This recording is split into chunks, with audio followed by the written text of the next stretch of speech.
D'abord, il y a plusieurs dimensions de la gestion qui dépendent d'une province à une autre et sur le plan national. D'abord, sur le plan national, nous avons constaté dès le départ qu'il y avait une réactivité au lieu d'être proactif de la part de nos autorités. Sur le plan communicationnel, il y avait des contradictions.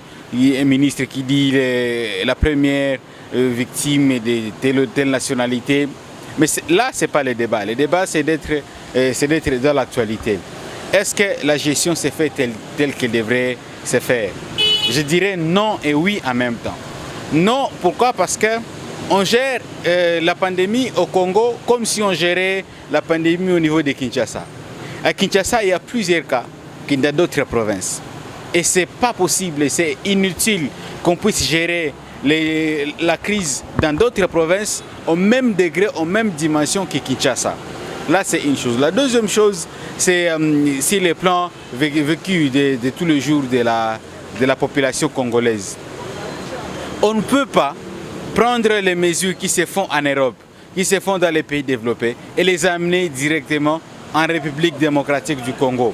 Comme ça a été au niveau de Kinshasa à un moment où on dit on va confiner toute la capitale, on va confiner la population dans toute la capitale. Et ce n'est pas possible parce qu'on vit autour du jour.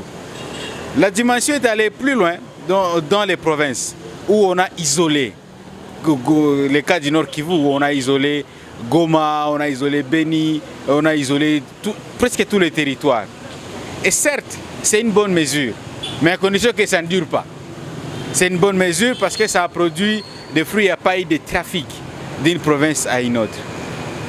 Et la troisième chose que personnellement j'avais beaucoup plus appréciée, c'est quand on avait isolé Kinshasa d'autres provinces. Et l'autre chose que j'avais appréciée, c'est quand on a interdit l'accès ou encore l'ouverture des frontières de notre pays avec d'autres pays voisins. Et ce sont des bonnes mesures parce que quand on prend l'exemple du Rwanda, il y a beaucoup plus de cas. Et si on isole, c'est bien pour nous. L'Ouganda, mêmement. L'Angola, mêmement. Le Congo-Brazza, mêmement. Et tout le reste. Et il y a une autre dimension de nos autorités, de ceux-là qui sont à un train de vie très développé. Les propositions, c'était que ces autorités puissent réduire au moins leur train de vie. Par exemple, un député qui réduise son salaire. À partir de la présidence de la République, qu'on réduise aussi les salaires et les dépenses. Et ça va aider qu'on ne puisse pas tout le temps pleurer que non, on veut toujours avoir de l'aide des pays étrangers, on veut toujours avoir x, y chose. Et c'est vrai, il y a des côtés positifs et des côtés négatifs également. Mais ça nous concerne tous. Nous en tant que population, nous en tant que bas peuple. Et eux aussi, en tant que des autorités, en tant que dirigeants, ils ont une grande part de responsabilité.